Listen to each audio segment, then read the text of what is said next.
You probably all heard the sentence, history repeats itself.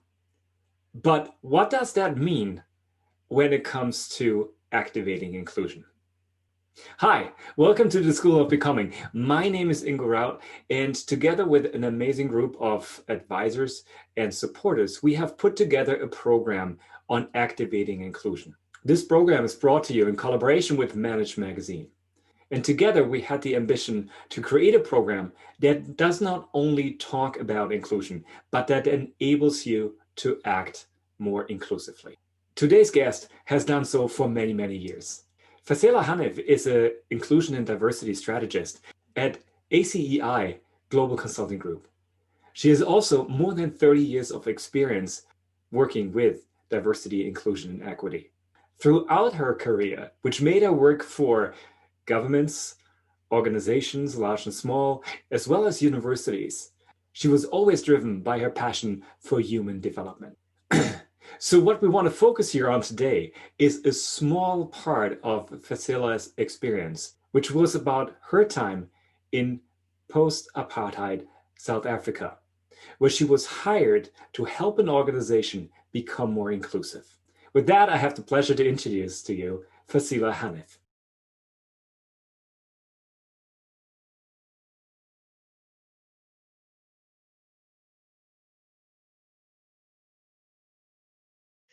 Scarborough is also in Toronto, and I would like to acknowledge that Toronto is covered by Treaty 13, signed with the Mississaugas of the Credit, the Williams Treaty signed with multiple Mississaugas and the Chippewa bands. And I say this knowing that I am a person who have come from indentured people from India, lived in Guyana, and lived here, and I'm always on other people's native land. And we had a very sad incident that happened in Quebec recently of a Native person. So it has emotional meanings for me to acknowledge this and to remember that we all have an opportunity to rise above many inhumanities that are happening right now. But regarding today, so let's proceed to speak a little bit about the lessons that I've learned. Hopefully we all can learn from this. Is before getting to South Africa, I had the privilege of working with an organization called the Urban Alliance on Race Relations. And I was very young in my career, and while a person of color living in Toronto, where I was, you can tell, find a diverse person if you meet on the streetcar or the bus or wherever you are. We were very much in the minority, and it was glaring that there was a difference. And working with Urban Alliance on Race Relations gave me a lens to appreciate the challenges that many people face in Toronto. I worked with many organizations, the LGBTQ community at that time, very much in development and very underscored in the city at the time. So it really gave me the lens for which I think I've built the rest of my career. And the reason why I went into human resources, because as Ingo said, we're all part of humanity and how to bring the best of that. So that took me to South Africa when my family moved there, my husband and I, and very small daughter at the time. And I was approached by L'Oreal. I was so excited and felt, oh, giddy, what a wonderful place to be. It's, we're worth it, all that. And excited that I was chosen and I was, developed the human resources department. Arriving there, of course, was very different than working at a university. And it was, it realized for me many things. But just a recap about L'Oreal. They were founded in 1909, 07, depending on when it legally started, by Eugene Schuller in France, operating in South Africa on the Elebelle, South Africa, which was established in 1963. With the release of Nelson Mandela in 1990, and on the dawn of democracy, Elebelle was rebranded as L'Oréal South Africa in 1993. I joined L'Oréal in 1999. The executive team were predominantly white male. 3 of them were expatriates, 2 were local, and then there's myself. So what do people think about that kind of organization? And please let us know in the chat, what do you think about that organization? Does it remind you of your own organization? Have you experienced such an organization? Like in my own experience, I can only say like, yeah, I've seen an awful lot of these organizations that look very similar to that. It's kind of what I grew up with almost. But how about you? Can you relate to such an organization? How's your organizational environment right now? If you want to share, please share in the chat. Just let us know. And this could be your personal environment. It could be the environment that you're currently like not only working in, but maybe living in. How does it look like? So we're thinking now that this was in 1999 and we're in 2020.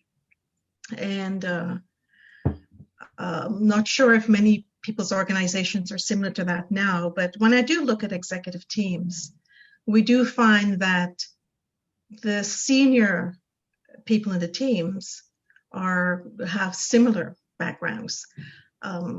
So that's to give you the South African context of the organization and the reason for them bringing me on board. I will speak about that a little later. Maybe when I first joined L'Oréal, of course, the first thing was part of an induction. So I was invited to go to France to the annual human resources conference for executives. So that was my first encounter. So I'd like people to just remember that. This is in 2002 now. So I'd like to go back to the 1999 slide, the previous slide. I think what becomes clear, at least from what I read in the chat, and it's not really diverse. Although, like, there should have something happen, shouldn't there? So thank you all for all these comments and observations. So in 1999, which was the first image, we had 1 African-American person in the global HR team. And in 2002, there's no African-Americans in the global team in the picture. So what I'm trying to establish here, or for you to visualize, is to recognize that this is the corporate culture of the organization, but an organization who has hired me in South Africa to step up the diversity question. And that is simply because at that time, the organization was in a place where not only that they had to transform the organization to be more diverse, but the Black Economic Empowerment Act had gone into place in South Africa. And as a windfall for L'Oréal, they had me, who had come from not only Urban Alliance background, but also familiar with the Ontario Labor Relations Act and laws, especially in regards to labor relations. And South Africa had based their labor relation laws on similar, looking at Canada, and particularly Ontario, New Zealand, and Australia. So I didn't have to be an understudy. I already knew what I had to do and understood the labor relations environment for South Africa. So with that coming into place, I was definitely a little bit ahead of the game in trying to now put in strategies to help this organization address what they need to address in South Africa. So if we move forward now to the next slide.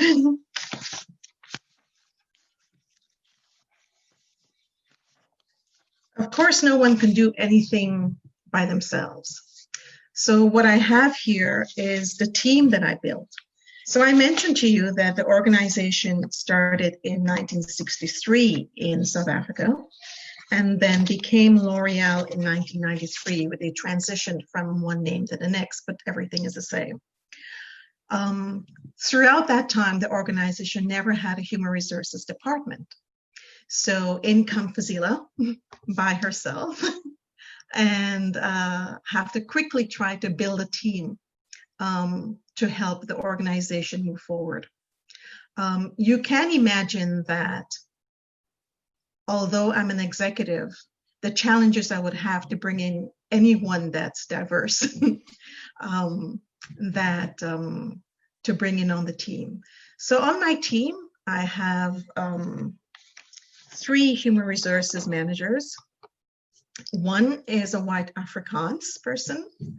One other person is African, South African, and one person who in the West would consider an African person, but in South Africa is considered a colored person. So that was the range of people that I brought in. Next, I had a payroll manager, and she's a white Afrikaans woman, and 2 HR assistants who are African people. The team grew later on, but this was an image of one of our retreat pictures where we were trying to come up with strategies to help the organization move forward on many fronts. So I'd like to acknowledge, without them, there's absolutely no way I could address many of the things that we will try to address later on. It's important to think about back in South Africa. I think the ratio of what the company's products range were primarily for, it's a European-based company. The products are based primarily for Europeans or people who aspire to look like Europeans. All of the ads were really, there were very few people of color in their adverts at that time, although they were in a predominantly African people around them.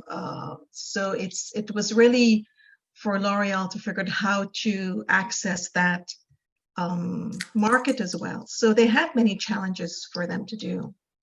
The next slide, what we want to do is present you with a couple of challenges, and maybe Ingo can lead that for us.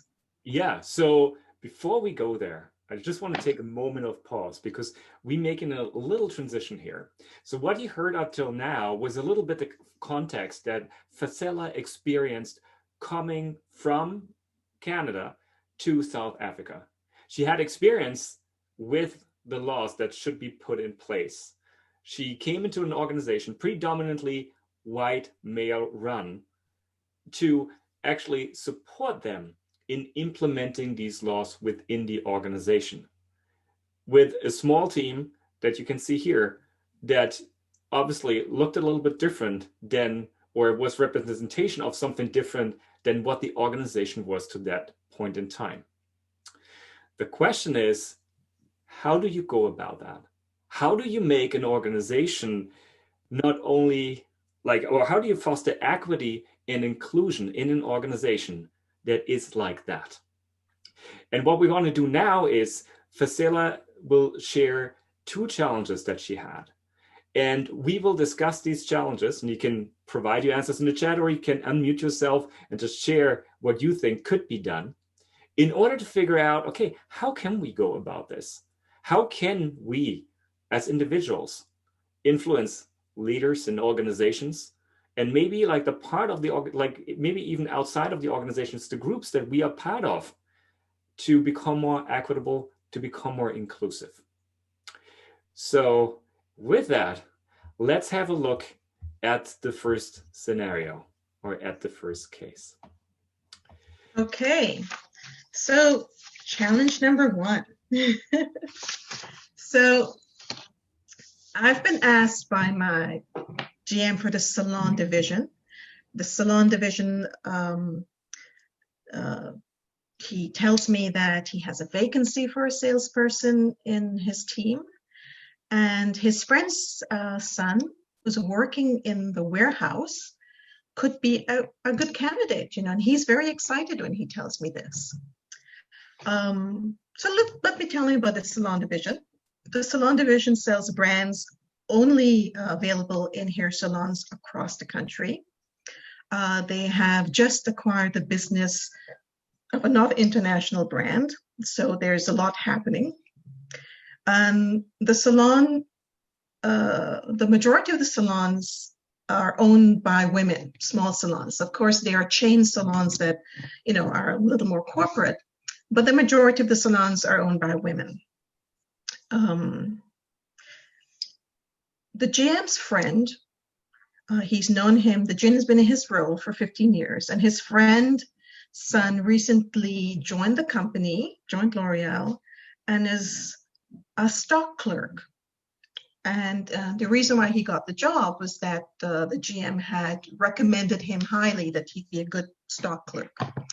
So that's what I have on my plate. So tell me if you have some, how would you go about addressing this challenge? And we should say that you were tasked with making this organization more inclusive. And he was somebody that some people might say wanted to get your blessing to do a little bit of nepotism and favor somebody that yes. And also, I forgot to mention, this was important for everyone to know, that all the sales teams are men and they're selling products for women. And the majority of the salon owners are women, right? Yes. So he wanted to hire another man to fit the status quo, kind of. Yeah, he's a lovely young lad. So as a person interested in inclusion and equity, what would you do? And keep in mind as well, as an executive on the same level as him, as an HR executive, I have the power to say yes or no to whoever will be in that job. So you have that power too. We have a first comment here from Heather, who says, like, I would share the percentages of diversity represented and zoom in to the gender aspect as well. So using the numbers that might be there and like trying to use that as a way to give a little bit of perspective. From Edward, encourage him to apply because he very well may be a good candidate, but ensure that the total pool of candidates is diverse across gender, race, etc. So really saying like, okay, yeah, there's no problem in applying, but really make the process fair and like give everybody the possibility. Thank you, Edward. We have Heather here saying that, how has the data been used to drive those decisions so far? So maybe that's one thing for you to answer, Fazela. Has the data been used? Yes, of course. There is data in different, of course, in an organization that has a certain bias, collects data to support what they are accustomed to doing. Okay. Yeah. So data that I have collected was very different than what the different divisions and the different departments would be collecting. We have Veronica here commenting that knowing that any results can be achieved just by tackling both a task and relations, I cannot say to him, no way. So indeed, to handle this the best, I would first talk to the friend's son, asking open questions to understand his values, motivations, and drivers. That's interesting. So really like trying to understand and get an idea of the complete picture. Anna here comments that getting data from the customers and see how they perceive the sales force. So getting an external perspective. And what I can see in these answers is like a lot of you are trying to find different perspectives and kind of get a more holistic understanding and really try to bring that to light. Samia says that Samia,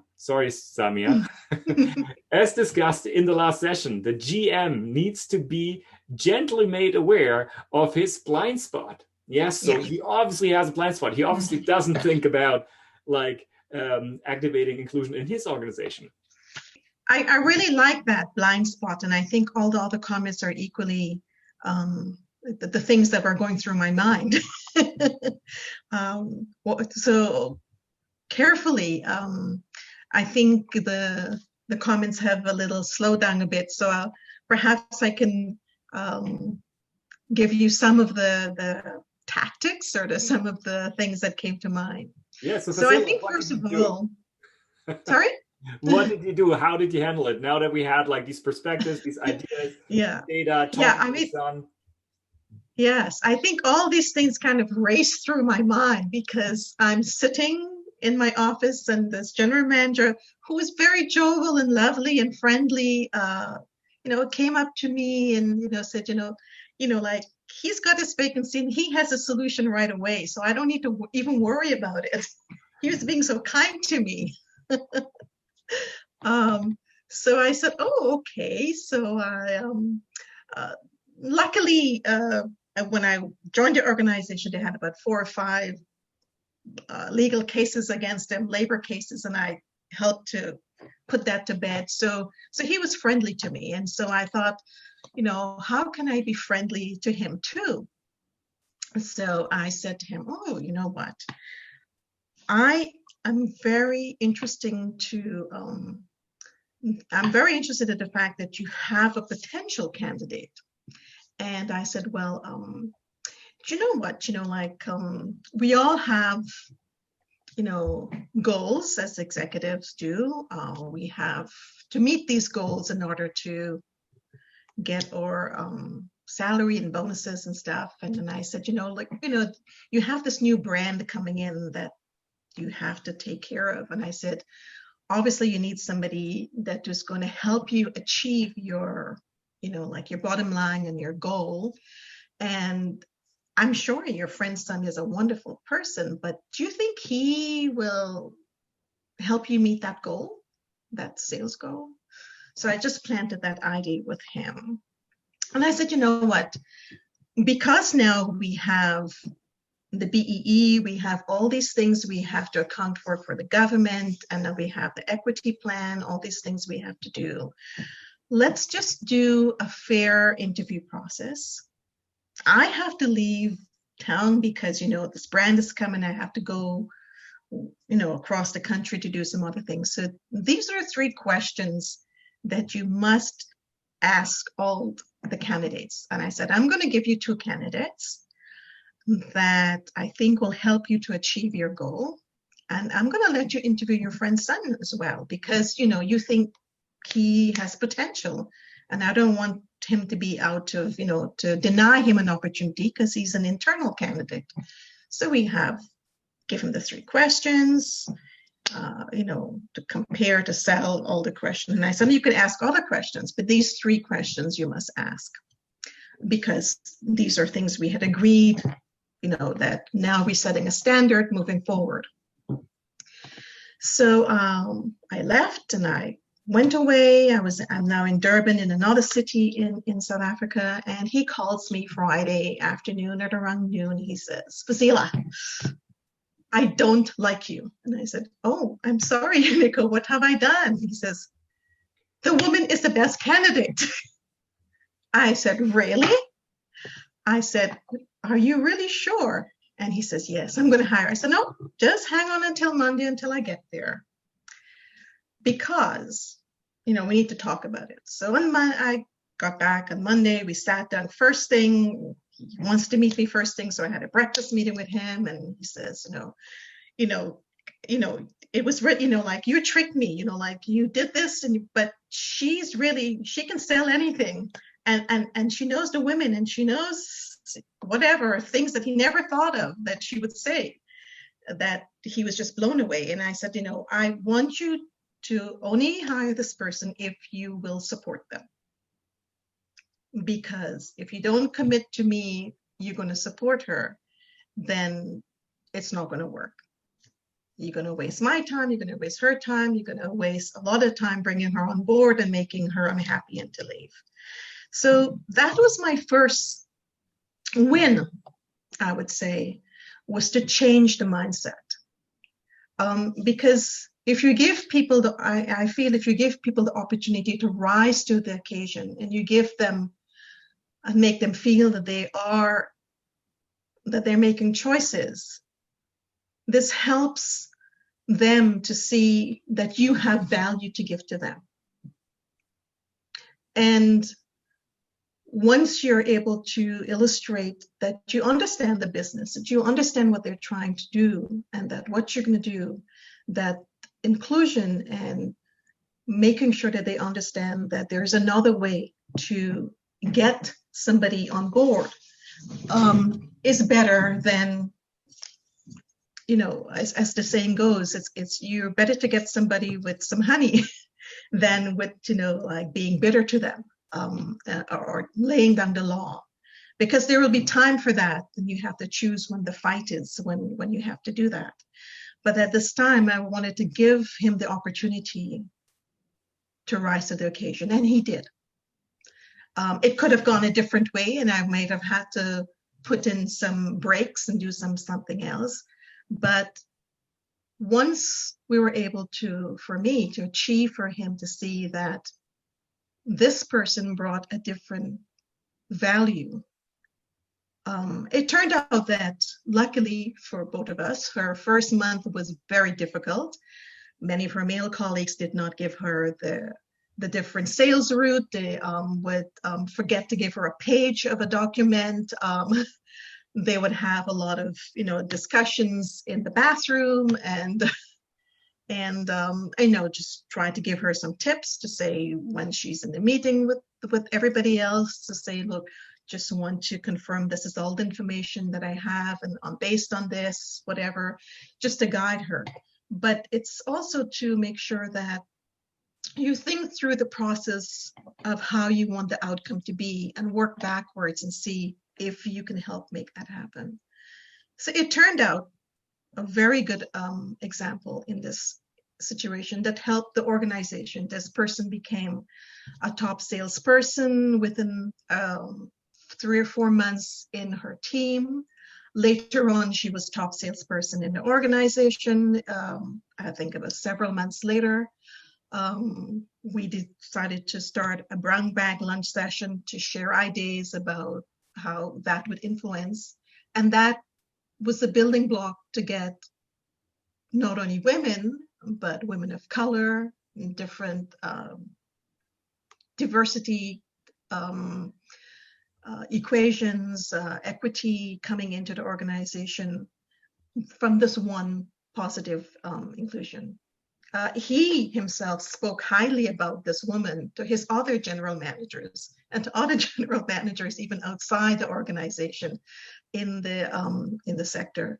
So one small movement of him thinking, and for him feeling good as a leader also in that sector, trigger many other things. So that was a very good outcome.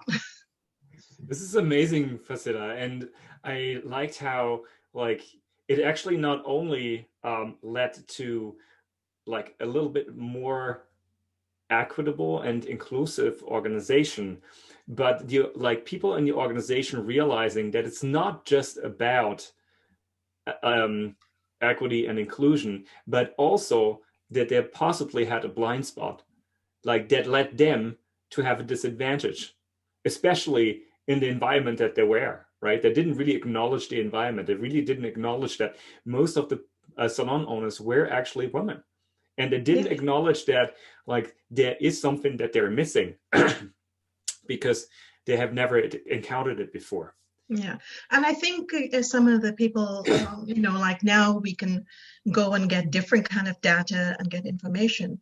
It was clearly known that they were not looking at what that would do, but also even the men in the organization, the sales team and the whole organization was set up to also what's the word? Be the entitled culture of male culture that, it's not about the inclusive of the business or inclusive of other people. It was to protect their interests. So gathering data from their perspective was a totally different kind of data they were going to be getting. Is looking at their numbers, they've achieved this, they're better than last year, but they don't see how that was a narrow data collection of information. So that again, I mean, when I got in there, we put in policies and all sorts of things, but the policies were there, but when a colleague come to you and say they've got the answer, they've got, here it is, and there's the answer, I can't say this is the policy, this is what you have to do. That is not going to change him because he was part of agreeing to all the policies. So in many organizations, that's the case. Everybody knows what the policy is for what their organization is, but they go and do, as executives, they feel they're entitled to do anything they want to do. So that was a small way for me to get into and also to get, as they call, low-hanging fruits. So that was one for me to grab. Okay, then let's move on to the second case. So once again, we have a scenario that Fazela actually experienced, and we want to know what you think could be done in this scenario. Right. Fazela. Right. So this is a totally different division. And this person is a GM, and he is an expatriate from a European country, been in South Africa for a year and a little bit, and he wants to show that, like he is really positive about helping Black South Africans, and he wants to make sure that, he wants to show me that he's ahead of the game. So what he's done, he has indicated that he has moved a high-performing Black merchandiser to a salesperson role, which has never been done. There have been no Black salespeople in the team at all. A merchandiser is somebody who takes all the props that you see in the stores and take it there and set it up on time, whatever literally has been told. So even a merchandiser, Black merchandiser, was new for the organization. So he really wanted to show that, he's, making progress. So we were at an executive meeting or weekly meeting, and he says to me, Fazela, he doesn't know what to do. He's done this good deed, and now this person is not performing according to what he ought to salespeople is and those kinds of things. And, so he's really disappointed, and, he's just not going to be hiring any more Black people because this is just not working. So I am sitting across the table, and now all the other executives are there, and I'm trying to think of how best to fix this problem for him and for this person. So with that, what would you do? You're sitting across the table from this person that just decided, like, this inclusion stuff obviously not working. I tried it, I promoted this person, gave him a better role in the organization, not performing. Well, that's basically it. So what would you do? What would you say? Like, with everybody around you, because he's being such a good guy,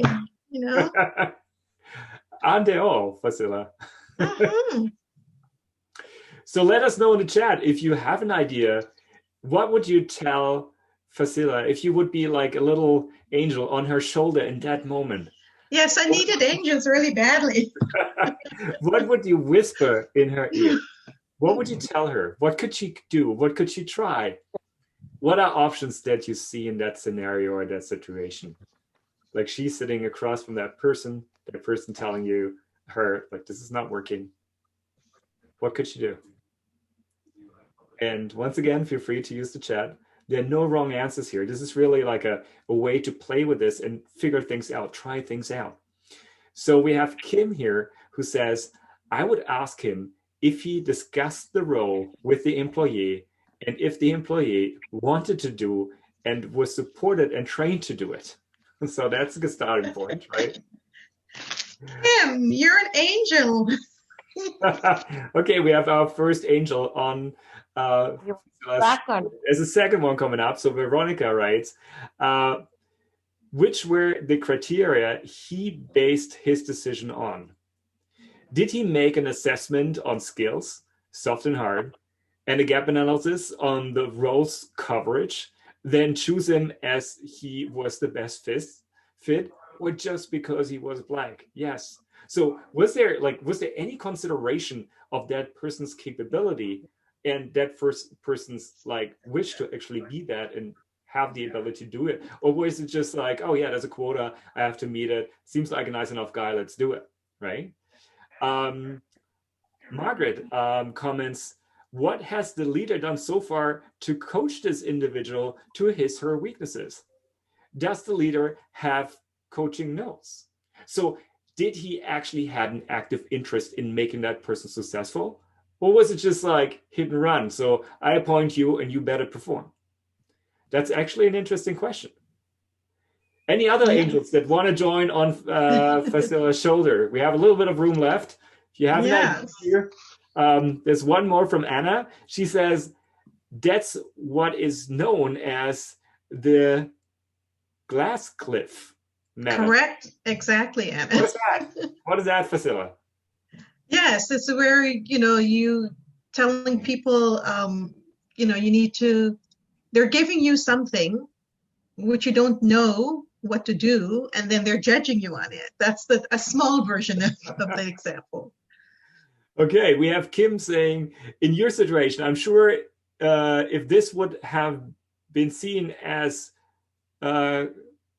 combative, mm-hmm. But I might ask him why this one person underperformed. How does that reveal anything about all Black people's abilities?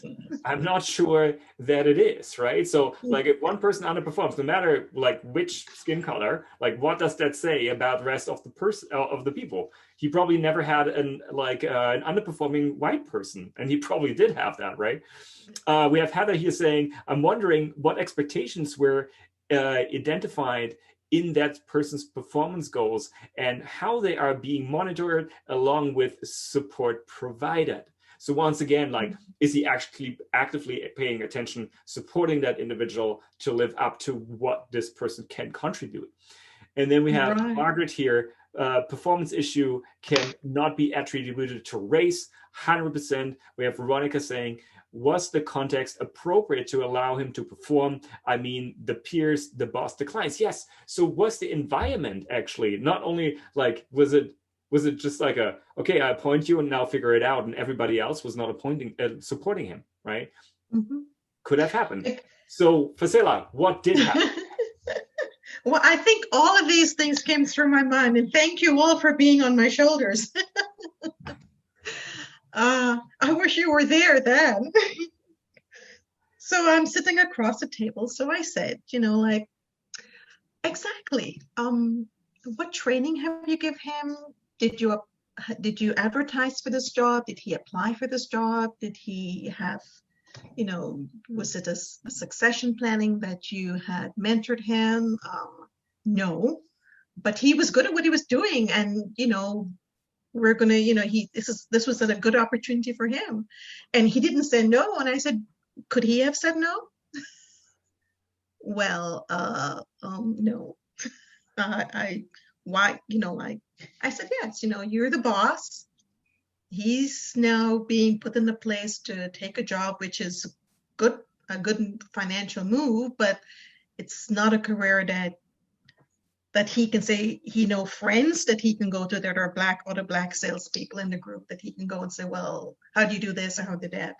Did he go with anybody else? Oh, but he's in the same stores with the other sales guy. And I said, have you done any training or any shadowing or anything? No. And I said, well, so what did you do? Well, I talked to him.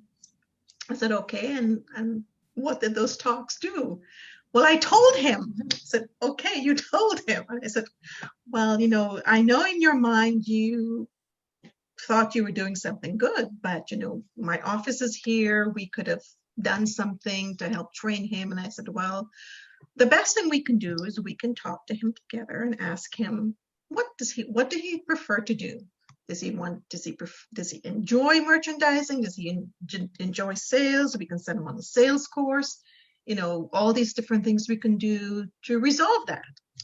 But I said, your comment about, like, you're not going to hire any other Black salespeople. Like, what is that about? I mean, I thought you were, all on board for this positive thinking. And I said, like, can you tell me how many white people have you fired for not doing their jobs? Oh, lots of them. I fired them. So if I'm firing a Black person, I'm not racist. And I said, yeah, exactly. But you've also hired more white people, right? So then he had a pregnant pause and realized what he had said.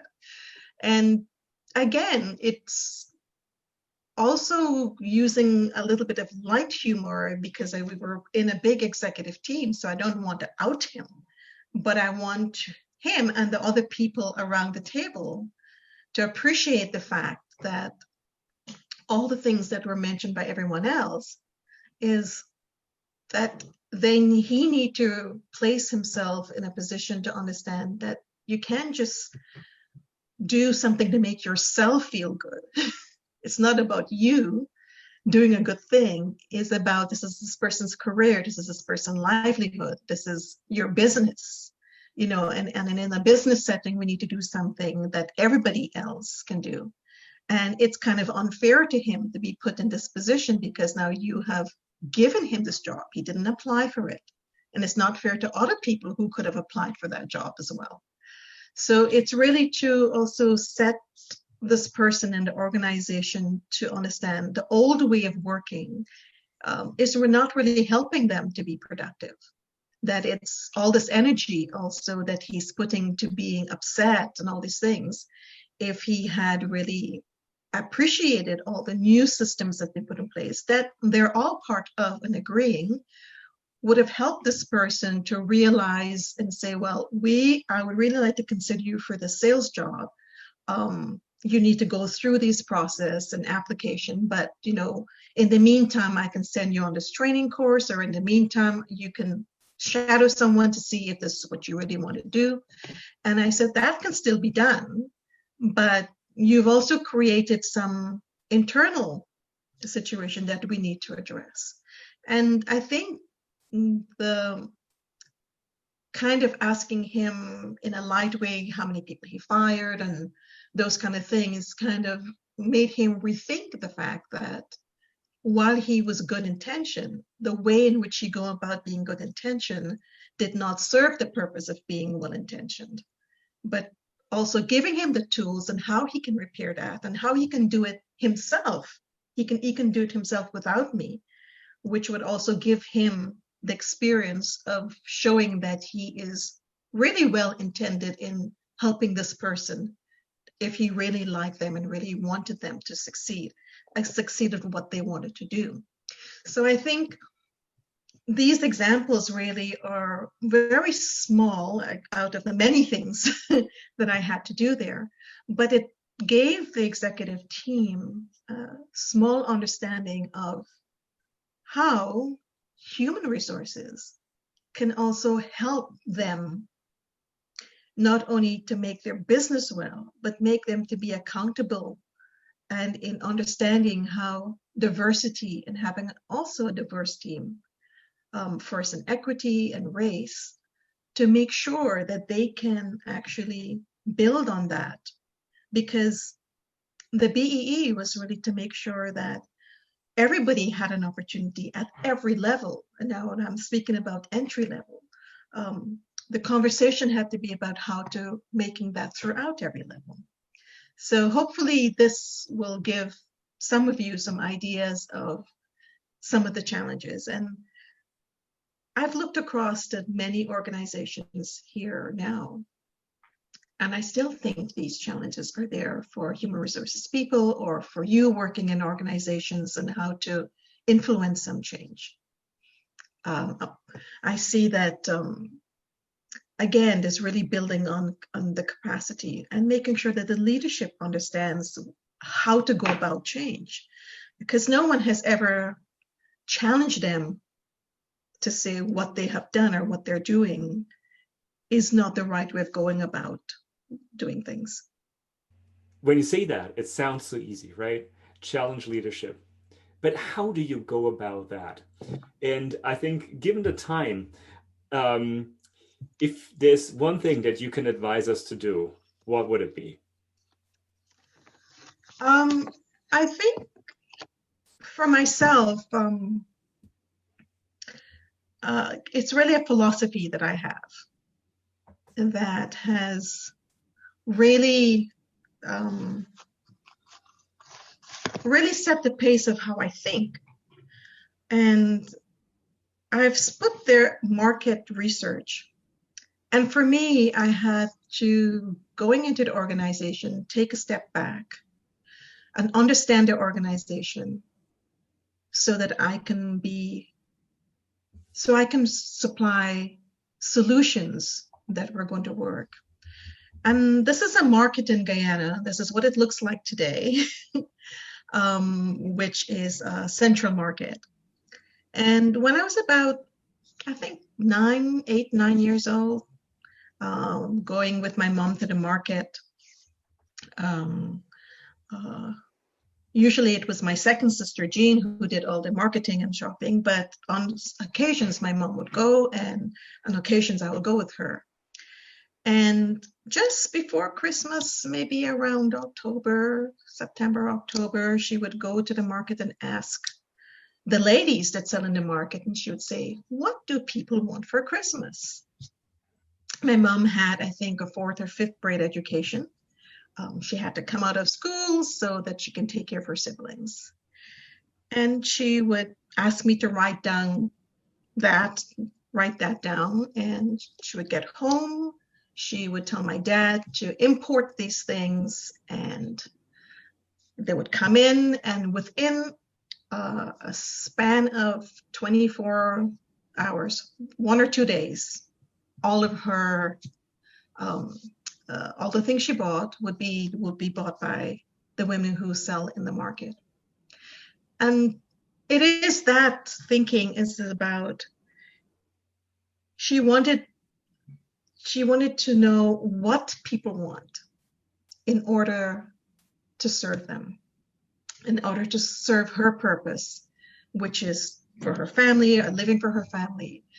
But I know many people speak about market research and getting data, and it is from her that I have based most of my solutions in any job that I've gone to. I try to find out what people want. What does the organization want? What do they need? And try to see how I can get that in the best way possible within my personality and social intellect that I have about the organization, how to get it across, because everyone is different. And you have to figure out how to reach that audience. And from her, I learned a lot from both of my parents, and I can go on and on about them. But this is one thing I will never forget. And it took me a long time to figure out where I got it from. And I have to acknowledge it's from my mom. Thank you Fazela, for this. I saw a lot of comments in the chat, and hashtag true leadership, and a lot of acknowledgement for what you have done. I think your case has really showcased how this approach, as simple as it might sound, can have a profound impact. And I think it shows inclusion and equality, not only on like an employee-facing side, but also a leadership side and also a colleague side. And I think what you demonstrated here for us today is not only talking about it, but practicing it not only with minorities, but with anybody in the organization. And it shows beautifully how like really understanding them and really bringing these interests together can allow us to foster more human organizations and humanity in organizations. So thank you very much for sharing your experience, and thank you all who have participated here today. I'm looking forward to see you again